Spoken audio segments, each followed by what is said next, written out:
Oke, Bang Aris, terima kasih. Assalamualaikum warahmatullahi wabarakatuh.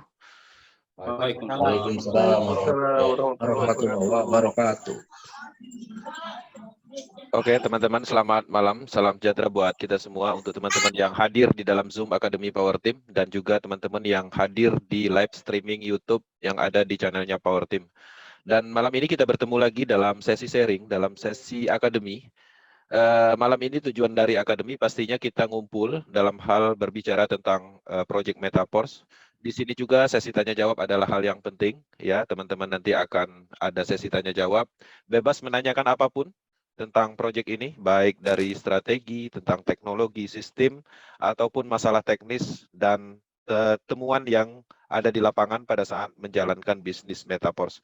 Nah, harapannya bisa dibagikan di dalam forum ini agar kita sama-sama mengerti, agar sama-sama kita bisa memberikan masukan dalam kategori ada banyak tim leader di Power Team yang cukup berpengalaman di dalam hal pemasaran DeFi Project Metaverse. Teman-teman, malam ini kami akan menyampaikan materi lebih dahulu, setelah itu baru kita masuk ke sesi sharing. Untuk yang ada di live streaming YouTube, teman-teman nanti bertanyanya tinggal tulis di kolom komentarnya. Kita menyadari bahwa orang-orang yang tergabung di dalam Project Metaverse itu ada banyak pengalaman dari sisi bisnis sebelumnya, tapi di sisi lain terkadang ada beberapa orang yang tidak bisa membedakan antara apa yang sudah dikerjakan dan apa yang sekarang dikerjakan. Nah, dalam materi malam ini kami akan menyampaikan informasi pemahaman tentang perbedaan antara proyek-proyek yang sudah ada dengan proyek Metaverse yang mana ini adalah konsep yang benar-benar baru pengembangan dari DeFi Project. Harapannya dengan adanya materi malam ini itu bisa menumbuhkan pemahaman sehingga ketika kita bisa membedakan apa yang kita kerjakan, maka kita bisa mengambil langkah dalam hal pemasaran seperti apa strateginya. Harapannya ini bisa menjadi manfaat untuk semua sebagai sharing, sebagai pemahaman baru tentang project Metaverse yang mana pastinya ini akan menumbuhkan kendali dalam bisnis ini. Dan di sini saya akan masuk ke sesi materi. Oke. Saya akan bagikan slide marketingnya yang kita sudah buat sebelumnya. Di sini saya akan setting. Oke, kita masuk di materi. Oke teman-teman, selamat datang di Metaverse Power Team Academy.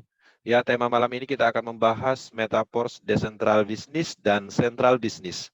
Dengan adanya materi malam ini ada beberapa perbedaan secara garis besar yang akan kita ungkapkan agar teman-teman bisa menyimpulkan bahwa Metaverse adalah sesuatu yang baru, benar-benar fresh, benar-benar mempunyai market yang luas, masih banyak orang yang belum tahu, masih banyak orang yang belum mengerti, sehingga ini adalah potensi besar kita sebagai pelaku bisnis di awal di Project Metaverse.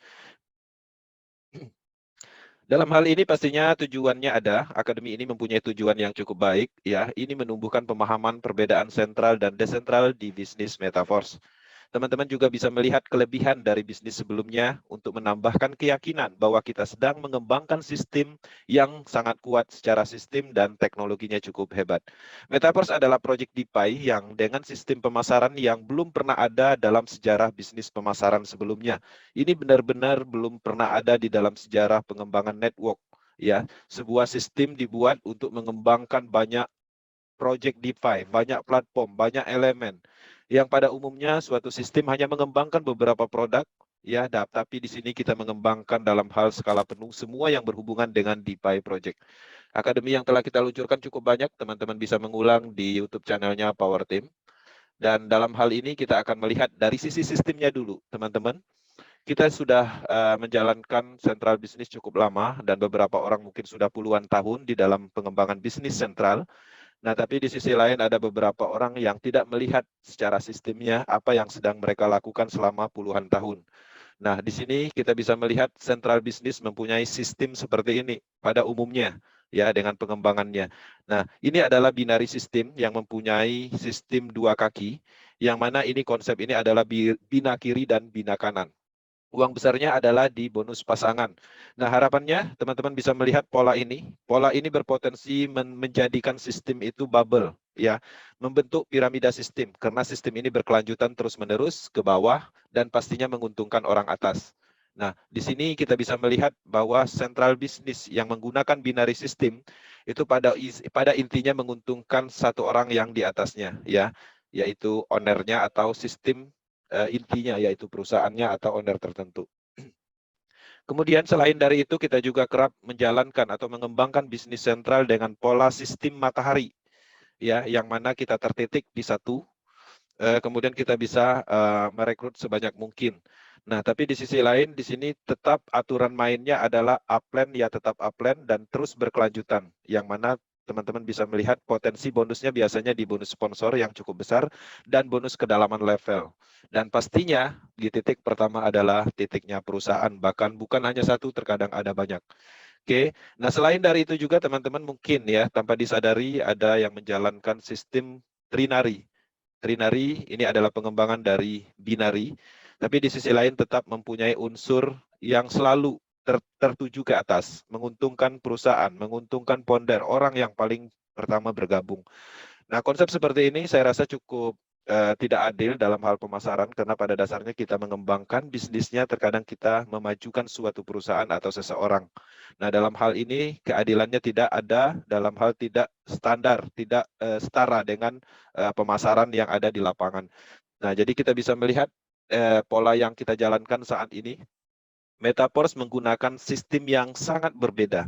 Tidak ada kesamaan dengan sistem yang sudah ada, yaitu matrix system, sebuah penemuan oleh Lado Oktanikov. Dia menemukan logika pemasaran. Sebenarnya ini adalah logika pemasaran. Dalam hal ini adalah program smart contract. Program smart contract ini adalah sistem matrik untuk bisnis. Setiap orang yang memiliki sistem ini artinya dia mempunyai sistem seutuhnya untuk mengembangkan bisnisnya. Nah, menariknya, sistem ini sebenarnya adalah produknya yang bisa dipasarkan kembali. Secara logika, setiap orang yang membeli matrik S6, artinya dia mendapatkan 6 matrik kosong sekali beli. Dan dia bisa memasarkan sebanyak 6 kali. Dan ketika habis, otomatis membutuhkan 6 matrik berikutnya, itulah yang dimaksud dengan recycle. Matrik sistem yang selanjutnya ada namanya S3. Secara logika, kita membeli program tersebut dan kita mendapatkan 3 program untuk dijual, dipasarkan kembali. Nah, jadi logikanya hanya logika pemasaran. Kenapa logika pemasaran murni? Karena aliran bonusnya tidak terbagi. Nah, beda kasus di central business dalam sistem seperti ini, biasanya hasil dari pemasaran kita hanya mendapatkan 10%. 20% itu namanya bonus sponsor. Kalau ini bukan bonus sponsor, tapi bonus pemasaran langsung, karena polanya 100% aliran dananya ke mitra. Nah, selain dari itu juga ada pengembangan matrik yang lebih rumit, ya, matrik berikutnya. Ini juga sistem baru yang belum pernah ada, yang terdiri dari 5 orbit, 62 titik, di setiap titik ada 15%. Setiap orang yang memasarkan, dia akan mendapatkan 15% bonus matrik dan 10% bonus referral. Sisanya kemana? Sisanya tidak diberikan ke Lado Oktanikov, tapi dialirkan ke mitra yang lain. Polanya hanya itu, konsep sistem matrik yang didesain untuk berbagi sesama mitra. Nah, dalam kasus ini pasti ada perbedaan yang jelas aliran dananya. Aliran dananya semuanya terbagi ke sesama mitra. Di sini aliran dananya pastinya kita sedikit dan diberikan kepada rekening terpusat, yaitu perusahaan dan owner. Sistemnya seperti itu. Jadi sangat berbeda sekali dengan sistem yang dulu pernah kita jalankan dengan sistem yang sekarang kita jalankan. Sampai di sini harapannya bisa dipahami dalam hal sistem. Oke. Dari sisi produk, teman-teman, mungkin Indonesia kita selama ini menjalankan bisnis sentral, ya pastinya kerap dengan produk-produk seperti ini. Produk fisik, produk yang bisa disentuh, produk nyata, yang mana ini adalah umum, tradisional produk, ya. Nah, dalam hal ini pastinya dengan adanya perbedaan ini teman-teman bisa melihat ternyata produk fisik itu ada di central business pada umumnya dan produk program aset digital aset ada di project Metaverse.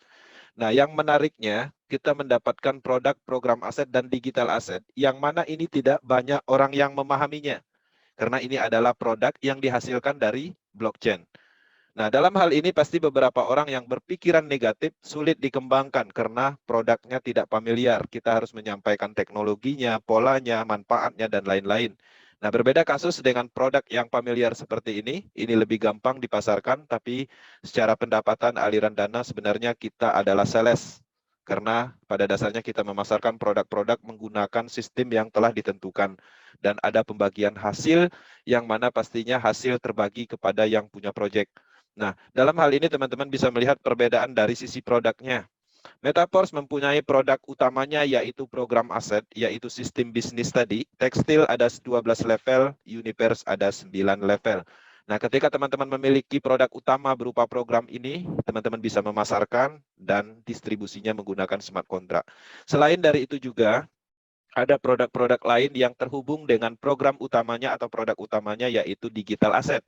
Ya, DAI Stablecoin, alat transaksinya teman-teman akan dapatkan, kemudian ada token energi, ada Coin, ada NFT. Ini aset digital. Aset digital yang familiar seperti Bitcoin, Ethereum, itu namanya aset digital. Tidak bisa disentuh, tapi mempunyai nilai, mempunyai manfaat, mempunyai fungsi, membuat orang kaya, dan ada di seluruh dunia dan semua orang percaya. Itulah yang dimaksud dengan digital asset. Oke.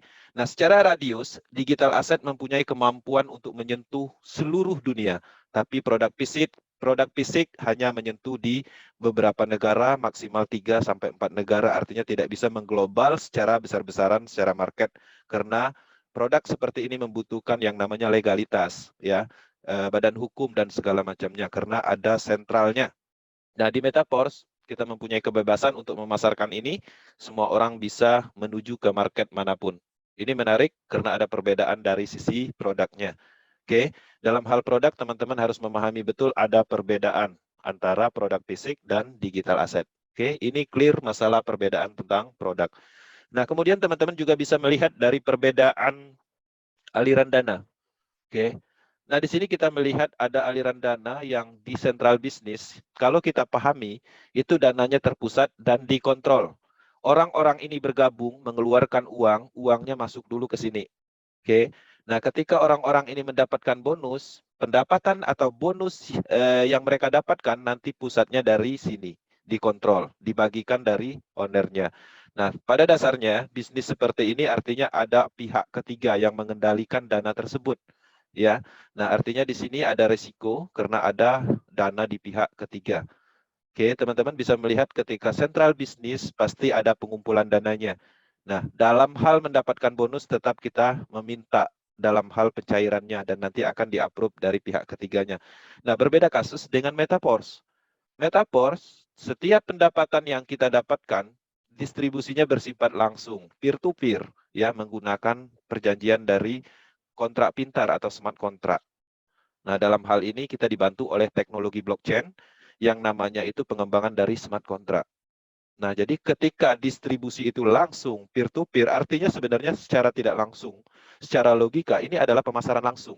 Jual beli secara langsung tapi menggunakan dibantu oleh teknologi pengembangan dari smart contract.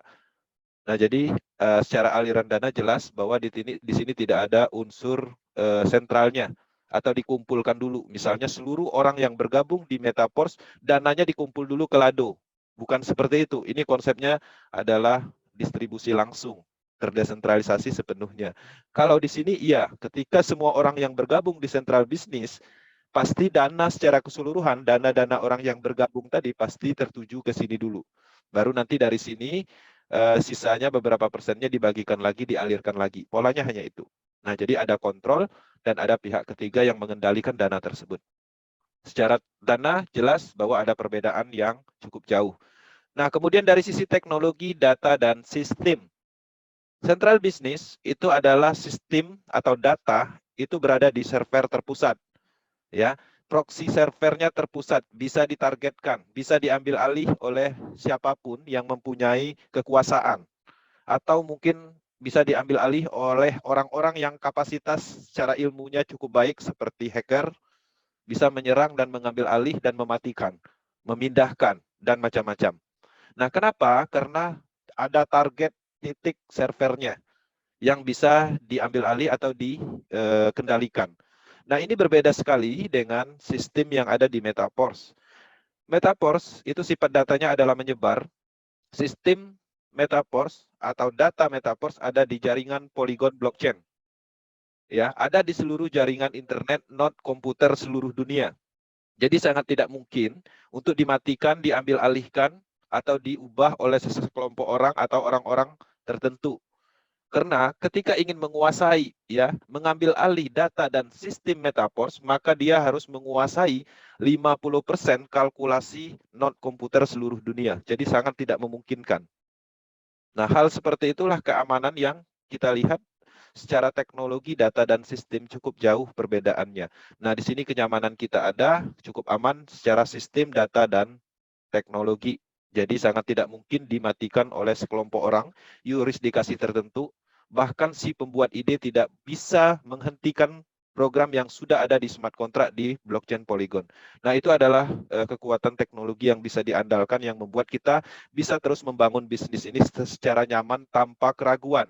Teman-teman bayangkan ketika teman-teman mengembangkan sentral bisnis, ya teman-teman kembangkan tapi pasti ada keraguan. Kapan bisnisnya berhenti? Terkadang ada pemikiran seperti itu. Kenapa? Karena memungkinkan bisa aja diambil alih, dimatikan oleh yang buat proyek atau dihack, diserang dan segala macamnya. Tapi di sini kita tidak mempunyai masalah yang ada di sini. Oke, secara teknologi, data dan sistem jauh secara perbedaan, Metaverse lebih unggul. Nah, kemudian alat transaksi yang digunakan, teman-teman, pada umumnya orang-orang menjalankan project network, lokal area, mengenal sistem network, pastinya alat transaksi yang digunakan adalah uang fiat. Ya, beberapa bisnis global menggunakan uang fiat dolar. Nah, kenapa bisa seperti itu? Karena pada dasarnya mereka adalah sentral bisnis yang masih tergantung oleh perbankan pihak ketiga dan pastinya market atau produknya mereka itu adalah produk fisik yang tidak mungkin ditransaksikan menggunakan cryptocurrency atau currency digital. Nah, Metaverse sendiri, karena Metaverse ini adalah pemasaran produknya sendiri adalah program, dalam hal ini program aset dan digital aset, dan juga Metaverse ini adalah bisnisnya ada di ratusan negara berskala global, jadi sangat tidak memungkinkan menggunakan uang fiat. Jadi kita gunakan yang namanya cryptocurrency atau token. Oke. Nah, secara kelebihan dan keunggulan, penggunaan dari cryptocurrency atau token ini sendiri, pastinya kita penggunaan transaksinya bebas tanpa kontrol pihak ketiga atau perbankan. Nah, artinya kita bisa melakukan transaksi lintas global. Dan juga secara keamanan sepenuhnya dalam kendali kita. Nah, ini menarik bahwa ada keunggulan dalam hal alat transaksi. Ya, teman-teman bisa melihat ada perbedaan alat transaksi, central business, dan metaverse. Nah, kemudian transparansi, perbedaannya. Kalau di central business, kita tidak akan pernah yang namanya menemukan bisnis itu transparan. Kita tidak akan pernah melakukan, bisa mengecek aliran dana sepenuhnya. Kita tidak akan pernah bisa login ke ID orang lain untuk mendapatkan historical atau untuk analisis atau kebutuhan testimoni. Nggak akan bisa, karena itu sistemnya tertutup. Dan teman-teman pastinya juga tidak akan bisa melihat coding program, script program, di dalam central business karena sifatnya sangat tertutup, ya, dirahasiakan. Nah, ini berbeda sekali dengan Metaverse. Metaverse menggunakan teknologi blockchain yang mana prinsip dari blockchain teknologi, ciri-ciri utamanya adalah transparansi. Ketika bergabung di Metaverse, maka kita bisa melihat historical secara keseluruhan, kita bisa login ke ID siapapun, kita bisa melihat script program, bahkan kita bisa melihat isi wallet siapapun. Dalam hal ini, aliran dananya pastinya tidak ada yang tersembunyi. Termasuk script programnya bisa kita pelajari, diaudit mata dunia. Jadi tidak ada hal yang ditutup-tutupin di project Metaverse. Ketika teman-teman masih kewalahan dalam hal melacak transaksi, melihat, meloginkan, atau melihat apapun yang sifatnya dibutuhkan dalam kebutuhan analisis, tidak bisa di Metaverse artinya secara pengetahuan itu belum sepenuhnya paham tentang transparansi yang ada di Metaverse. Metaverse transparannya 100% dan ini satu-satunya sejarah di dalam network yang menjalankan transparansi 100%. Rata-rata project network tidak ada yang namanya transparan 100%. Artinya ada tetap yang ditutup-tutupin. Walaupun ada laporan bulanannya, ya tetap ada yang ditutup-tutupin. Nah, ini menarik. Ketika bisnis ini transparan, artinya bisnis ini sepenuhnya jujur. Ketidaktransparansi itu adalah salah satu ciri dari proyek penipuan. Ini menarik. Kita mempunyai keunggulan dari transparansi dibanding dengan bisnis yang dulu kita kerjakan. Oke, transparansi clear secara perbedaan. Kita lanjut ke data anggota. Teman-teman, ini ada perbedaan yang cukup jauh antara central business dengan metaverse. Teman-teman, ketika kita menjalankan suatu proyek central business dahulu, pada saat kita melakukan pendaftaran, kita harus input nama, data KTP, alamat, nomor handphone, macam-macam. Dan semua data itu di database-nya si pembuat proyek, perusahaan tertentu. Artinya, mereka bisa mengakses data pribadi kita. Nah, artinya jelas bahwa central business ada pengumpulan data juga selain pengumpulan dana. Nah, dalam hal ini berbeda sekali dengan Project Metaforce. Metaforce Anonymous, dalam hal ini kita hanya membutuhkan ya aplikasi terdesentralisasi, Trust Wallet, Token Pocket, dan dihubungkan tanpa ada input data, baik itu data pribadi. Di sini juga tidak ada yang namanya pengumpulan data. Oke, secara kelebihan cukup aman ya, perlindungan dari data pribadi ada di Metaforce, artinya kita lebih unggul. Ini perbedaan dari sisi data anggota. Nah, kemudian dari keamanan. Teman-teman, dalam hal keamanan, setiap bisnis ada namanya password, username. Rata-rata seperti itu. Kita loginkan. Nah, dalam hal ini, kita merasa cukup aman dalam hal password. Tapi, sebenarnya password ini tetap tersimpan di dalam sentral datanya mereka. Mereka bisa loginkan. Dan saya juga memahami ini karena dulu saya pernah membuat project, ya, dan kita memprogramkan sebuah sistem, username, password, itu kita punya selaku kita yang membuat project, walaupun itu rahasia. Artinya, akses login ke akun kita itu bukan pribadi, tapi bisa diakses oleh perusahaan atau yang membuat project. Nah, dari sisi keamanan, ini tidak ada sama sekali. Oke, ini berbeda sekali dengan Project Metaforce. Pada saat teman-teman ingin bergabung di Project Metaforce, teman-teman harus tahap awal membuat wallet dulu. Pada saat membuat wallet, disitulah terkandung yang namanya private key atau kunci pribadi. Private key, kunci pribadi, itu bukan dibuat oleh seseorang, tapi dibuat oleh algoritma program yang ada di blockchain. Ya, dia meng-create beberapa deretan angka, dan itu hanya kita yang tahu. Kalau itu hilang, satu orang pun di dunia ini tidak akan pernah bisa membobol private key atau kunci pribadi. Artinya secara keamanan, sepenuhnya kita yang satu-satunya tahu dari sisi keamanannya.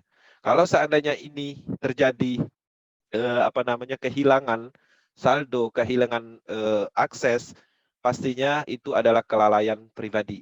Ya, dalam hal ini sebenarnya cukup kuat secara keamanan. Nah, dalam hal keamanan pastinya Metaforce cukup unggul karena aksesnya hanya kita sendiri yang tahu. Kecuali kita berikan kepada istri, teman untuk mengetahuinya, mungkin secara keamanan baru terbagi. Tapi pada tahap pendaftaran, pada tahap create, itu cukup aman karena hanya kita yang tahu, dan itulah kelebihan dari Project Metaforce. Dari sisi keamanan kita unggul, ya teman-teman bisa melihat perbedaannya. Nah, kemudian di sini distribusi hasil pengembangan dan penjualan. Teman-teman, di dalam pengembangan bisnis pada umumnya, kita menjual produk, paket investasi, aliran distribusi dana ke mitra itu hanya 5%, 10%, 15%, 20%. Anggaplah 20% yang terbagi, 15% bonus sponsor misalnya, 5%-nya dialokasikan untuk reward atau bonus pasangannya. Nah, sisa-sisanya ini kemana? Semuanya dana ini diambil oleh yang buat project. Nah, bisa disimpulkan artinya kita dimanfaatkan, kita memasarkan produk, memasarkan paket-paket investasi. Tapi sebenarnya dananya dikuasai oleh perusahaan, owner tertentu. Nah, bisa dikategorikan bahwa kita bisnis jaringan, tapi kita sebenarnya adalah sales. Sales memasarkan produknya mereka dan kita dapat fee, bahasanya seperti itu. Tapi menggunakan sistem. Sistemnya apa? Binary, trinary. Nah, polanya seperti itu. Nah, di sini ada perbedaan yang cukup jauh karena Metaforce adalah pemasaran juga dan Central Business adalah pemasaran juga, tapi yang jelas distribusi hasil, pengembangan dan penjualannya jauh sekali berbeda. Metaforce 100% itu didistribusikan ke mitra, ya, ke kita. Tidak ada didistribusikan ke Lado Octanicop. Hari ini, detik ini berhasil memasarkan tekstil metrik, maka hasil dari pemasaran tersebut sedikit pun tidak diberikan ke Lado Octanicop selaku orang yang mendevelop program ini. Teman-teman bisa buktikan sekarang, ya, ketika berhasil memasarkan di detik ini, berhasil, dan teman-teman, aliran dananya itu sedikit pun tidak diberikan ke Lado Octanicop. Itu adalah salah satu pembuktian bahwa Lado Octanicop tidak memanfaatkan kita dalam hal mengambil dari hasil kerjaan kita, pemasaran yang kita lakukan. Ini berbeda sekali kasusnya ketika ada di sini. Teman-teman memasarkan, teman-teman kemudian roadshow, teman-teman Zoom, teman-teman edukasi, memotivasi orang. Tapi yang teman-teman dapatkan 20%, 15%, sisanya ke mereka. Ya, nah artinya jelas bahwa ada perbedaan yang lebih unggul di sini. Oke, 100% distribusi ke mitra. Kemudian kontrol waktu yang berjalan. Teman-teman sentral bisnis itu tergantung dari kekuasaan atau yurisdikasi.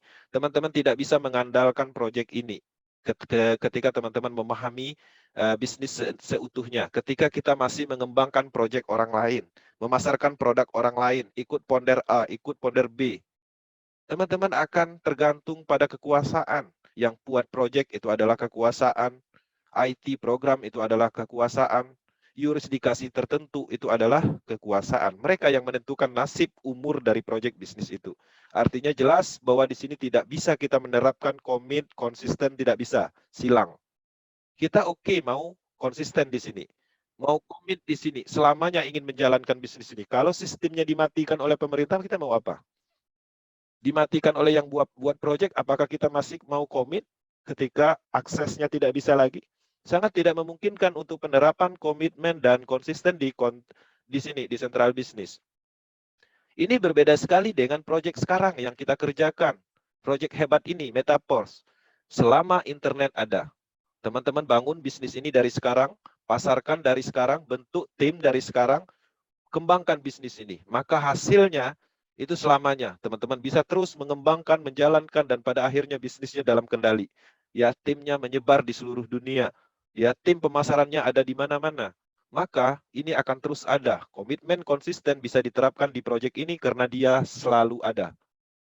Ini menarik ketika kita menyadari bahwa ketika teman-teman menyadari ingin berbisnis, ini benar-benar mempunyai potensi.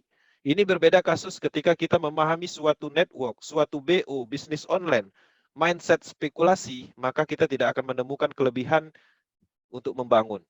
Ya, mindset judi, yang mana orang-orang rata-rata di Indonesia, leader-leader yang ada di Indonesia, mereka mengambil momentum di awal, dapat uang, ya 2 bulan mereka cabut, tinggalkan tim mereka, tidak diedukasi, dan setelah 4 bulan sistemnya berhenti. Itu udah tradisi di network Indonesia, dan saya dulu dari situ. Kita ambil proyek-proyek baru, ambil manfaat, momentumnya. Ya, kita dapat uang dari perusahaannya, dari hal uang supportnya. Tapi kita merugikan ribuan orang yang mengikuti kita, yang percaya kita.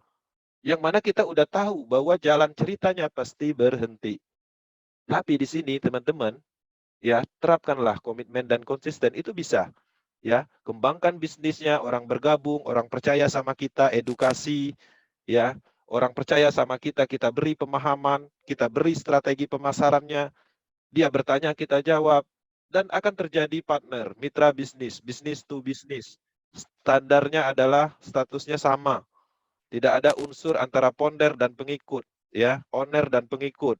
Nah, jadi dalam hal ini kita mempunyai standar partner yang mana sama-sama mengerjakan bisnis. Matrik kita sama, harganya pun sama.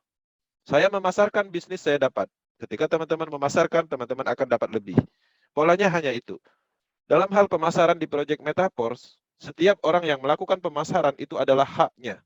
Terkecuali di sisi lain dia ada di titik tertentu dalam hal perjanjian smart kontraknya. Misalnya recycle. Recycle itu artinya kan membeli ulang. Kalau membeli ulang secara aturan di logika bisnis umum aja, ya kita harus membeli kembali. Nah, ini sudah diatur perjanjiannya dalam smart kontrak. Nah, artinya jelas bahwa Metaverse adalah pemasaran untuk masing-masing orang. Karena tidak ada kesenjangan. Dalam hal ini setaranya sama. S6 semua programnya itu semua orang yang membeli S6 bentuknya sama. Ada 6 matrik kosong. S3 juga seperti itu. Universe setiap orang itu matriknya, titik kosongnya, potensinya ada 62 titik. Itu tidak ada perbedaan antara saya dan teman-teman. Jadi sama kita di sini. Ini berbeda kasus dengan konsep ini. Ya, tergantung dari mereka. Ya, kekuasaan. Nah, dari sisi kontrol waktu berjalan, potensi untuk penerapan komitmen dan konsisten, Metaverse masih unggul. Oke. Kemudian, under control. Teman-teman, di dalam bisnis, sentral bisnis, itu ada yang mengontrol, baik sistem, baik dana, baik data. Ada owner, admin, perusahaan yang mempunyai akses semua itu, yang mengatur, yang menerapkan. Ketika kita menjalankan bisnis sentral bisnis, ya, kemudian ada di sisi lain kita mendapatkan banyak bonus, dan kira-kira perusahaan terbebani, maka dia akun kita akan di-ban, dihilangkan aksesnya dengan alasan bermacam-macam. Bahkan ada indikasi di hacker, tapi yang hacker adalah IT dari perusahaan tersebut di akun kita. Nah, merusak ya kita dirusak karena mereka ingin melemahkan, karena semua aturan ada di mereka, sistem dikendalikan, akun bisa diloginkan, dana dipegang, semuanya dikontrol. Artinya ketika mereka mengontrol, suka-suka mereka mau membuat aturan. Kita tidak mendapatkan kebebasan, kita tidak mendapatkan sistem seutuhnya. Di sini kita menemukan masalah itu di Central Business selama ini. Metaverse, teman-teman bisa lihat ketika teman-teman mempunyai sistem, ya, mengaktifkan S6, Universe, sistem itu sepenuhnya milik kita. Ya, tidak ada intervensi, tidak ada sistemnya bisa diganti-ganti, ya, jaringannya dipindah, akunnya dimatikan, di-banned, nggak bisa. Sepenuhnya kita yang memegang kendali. Tidak ada yang namanya aturan-aturan yang aneh-aneh yang merugikan dari kita, yang merugikan kita sebagai pelaku bisnisnya. Benar-benar kita mendapatkan suatu kebebasan, independent business owner, bisnis yang mandiri. Ya, kita menemukan kebebasan di Metaverse. Semuanya itu kita dapatkan dalam kendali kita. Ya, kita dapat aset, bagaimana caranya kita bisa mendapatkan uang mengembangkannya. Dalam hal ini ada banyak peluang uang di project Metaverse. NFT lagi di develop, belum menghasilkan. Kita masih ada program Universe, kita masih ada program tekstil, kita masih bisa membeli Porsquin dan lain-lain. Artinya kita mempunyai banyak opsi dalam hal mengembangkan project yang sudah diluncurkan. Dan itu tidak ada campur tangan dari admin tertentu, owner tertentu. Nah, ini adalah kelebihan dari under control-nya, jelas Metaverse lebih unggul. Oke. Nah, kontrol dari perusahaan. Ya, kantor dan perusahaan. Ini sering ditanyakan. Teman-teman harus bisa melihat bahwa Metaverse ini bukan central business. Metaverse adalah bisnis desentral. Central business itu lebih dikenal dengan legalitas. Itu diperlukan sekali. Ya, ada kantornya, ada perusahaannya, itu jelas. Itu central business. Bahkan legalitas ini dijadikan value atau nilai jual. Bahkan perusahaannya dijadikan nilai jual. Saya menjalankan bisnis network MLMA, kantornya ada di lantai 12 di Jakarta, dijual. Nah, hal-hal seperti itu ada di sini. Kenapa Metaverse ini legalitasnya tidak memungkinkan dan cukup aman karena tidak ada kontrol dari perusahaan?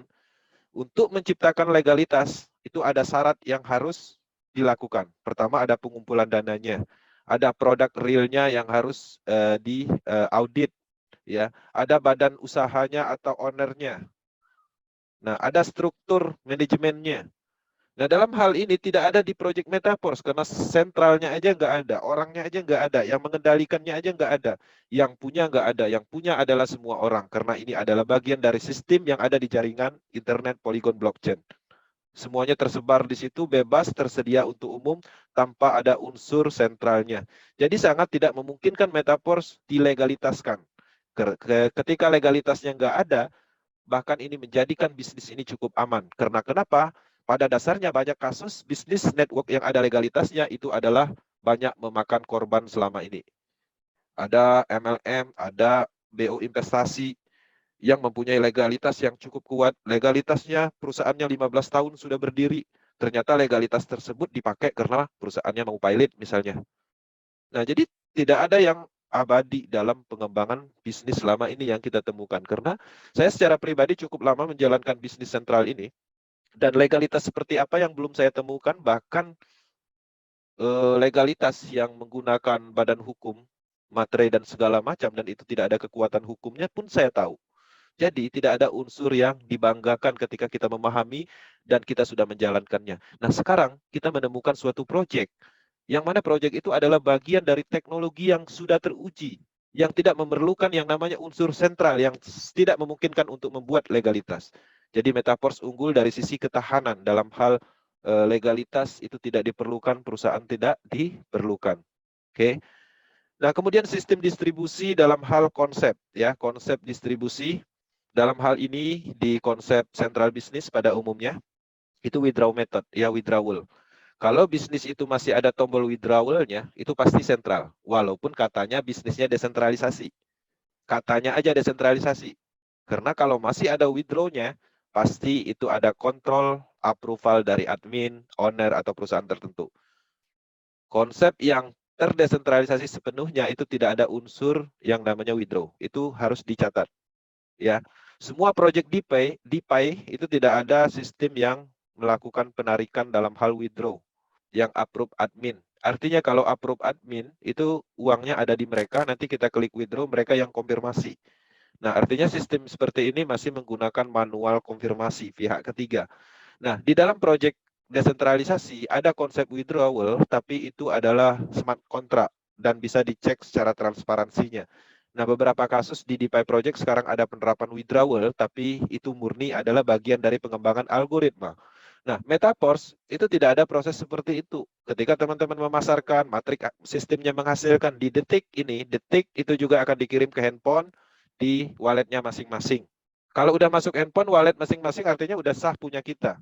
Polanya hanya itu. Jadi tidak ada penarikan-penarikan dalam hal klik withdraw, di-approve oleh adminnya setuju baru kirim dana. Bukan. Metaverse konsep sistem yaitu smart contract program. Ya, otomatis tanpa ada withdrawal. Jadi instan. Nah, jadi ini adalah salah satu keunggulan. Ya, artinya kita bisa langsung menikmati hasil dari kerja keras kita.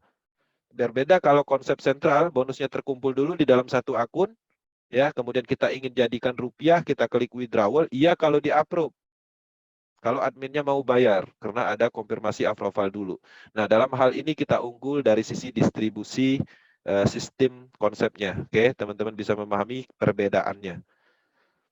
Nah, itu adalah bagian dari perbedaan garis besar. Dan ada banyak perbedaan hal-hal kecil lainnya. Yang terpenting kita memahami unsur dasarnya perbedaan antara central business dan bisnis yang sekarang kita kerjakan. Nah, dari kesimpulan dari perbedaan yang sudah dijelaskan, ternyata Metaverse lebih unggul. Artinya, kita cukup yakin proyek ini adalah proyek yang benar. Proyek yang mempunyai unsur kelebihan lebih berlipat-lipat dari bisnis yang dulu pernah kita kerjakan. Oke, nah itu adalah bagian dari materi malam ini dan selanjutnya untuk informasi terbaru dari news official dalam minggu ini. Teman-teman, sebagai informasi bahwa kontes video yang hadiahnya cukup besar, itu sudah terjadi kontes maraton dan sudah ditutup di tanggal 20 kemarin. Oke. Nah, untuk yang sudah mengirim video, nanti akan ada informasi siapa pemenangnya. Ya, teman-teman, nanti ada informasi pemenangnya siapa dan mudah-mudahan kita masuk dalam kategori mendapatkan uang dari sisi kontes ini. Ya, hadiah pertamanya itu cukup besar 150 juta, 10.000 dolar. Hadiah keduanya 75 juta dan ada 50 sama 20 hadiah kecil-kecilnya. Mudah-mudahan kita dapat karena ada kemungkinan banyak potensi walaupun nggak dapat hadiah nomor 1, minimum dapat 2, 3 atau yang lainnya. Nah, dalam hal ini akan ada informasi lebih lanjut siapa pemenangnya nanti ditunggu informasi berikutnya. Nah, sekarang teman-teman bisa mempersiapkan diri untuk masuk di dalam kontes maraton. Ya, kontes yang kedua. Kalau ini lebih ke video animasi promosi. Kalau ini lebih ke blogger atau menjelaskan. Ya, teman-teman bisa berkreativitas menggunakan alat, tool atau apapun lokasi di sini di kontes yang kedua. Ya, menjelaskan marketing plan universe, menjelaskan potensi Porosquin NFT dengan kamera atau kapasitas yang lebih baik misalnya, teman-teman buat sebagus mungkin dan bisa mengikuti kontes yang kedua, dan ini juga hadiahnya luar biasa akan diumumkan secepatnya. Oke, itu informasi dari kontes yang keduanya. Dan kontes ini akan terus ada. Kenapa ini kontes diperlukan? Inilah kehebatan dari Metaverse. Metaverse mempunyai pola pengembangan yang konsepnya adalah terdesentralisasi, bisa dibilang seperti itu. Karena pada dasarnya properti-properti dibentuk bersama-sama dan bisa digunakan oleh siapapun untuk promosi, properti promosi, edukasi, motivasi, dan lain-lain. Bebas kita gunakan. Nah, dalam hal ini, pastinya teman-teman bisa memahami bahwa kita tidak akan pernah yang namanya kekurangan dalam hal properti promosi. Kekuatan dari pemasaran itu adalah promosi. Promosi itu pastinya membutuhkan properti, video, gambar, copywriting, voice, ya, slide, dan banyak lagi. Itu adalah bagian dari properti promosi, termasuk juga testimoni, ya. Itu adalah properti promosi. Termasuk juga bukti transfer orang bergabung, itu juga properti dari pemasaran untuk promosi. Teman-teman harus memahami konsep pemasaran. Pemasaran adalah bagian dari informasi. Teman-teman juga mengkampanyekan, ya, menyampaikan. Unsurnya ada di situ, menarik orang agar orang menghubungi dan bertanya dan pada akhirnya bergabung menjadi mitra bisnis, partner bisnis dalam hal pemasaran di Pi Project Metaverse. Kemudian untuk niche berikutnya tentang NFT. NFT sampai saat ini tidak ada aktivitas yang bisa dilakukan karena sepenuhnya programmer lagi mengerjakan versi 3 untuk memfilter beberapa NFT yang bermasalah dan melakukan penambahan security atau kekuatan dari keamanannya. Karena NFT royalty ini adalah bagian penting, elemen penting yang dipastikan programmer akan membuat yang terbaik untuk jangka panjang. Karena ini adalah aset yang akan terus digunakan sebagai pendapatan hasil atau pembagian hasil dari keuntungan ekosistem, maka pastinya NFT ini harus didesain semaksimal mungkin dari sisi algoritma programnya, security-nya, dan macam-macam. Pastinya membutuhkan waktu ya, teman-teman tinggal menunggu informasi berikutnya, maka kita akan ada instruksi bagaimana caranya untuk migrasi ke versi 3. Akan ada informasi lebih lanjut. Dari sini teman-teman bisa melihat dari NFT yang kita punya saat ini, maka kita akan mendapatkan rating dari penilaian filter programnya. Maka NFT kita akan mempunyai nilai 100%, bisa langsung masuk ke versi 3, migrasi ke versi 3. 1-99%, teman-teman bisa mengcompare-nya kembali ke Just NFT dengan energi yang sesuai, atau bisa menambahkan dengan memasukkan sejumlah DAI, maka teman-teman bisa pergi ke versi yang ketiganya. Kalau 0%, teman-teman juga bisa memasukkan dalam hal penggunaan DAI dan menuju ke versi 3. Maka di sini tidak ada yang dirugikan, filter algoritma programnya akan berfungsi, akan mendeteksi dalam hal keamanan dari NFT yang teman-teman punya nantinya, maka ada rating ya.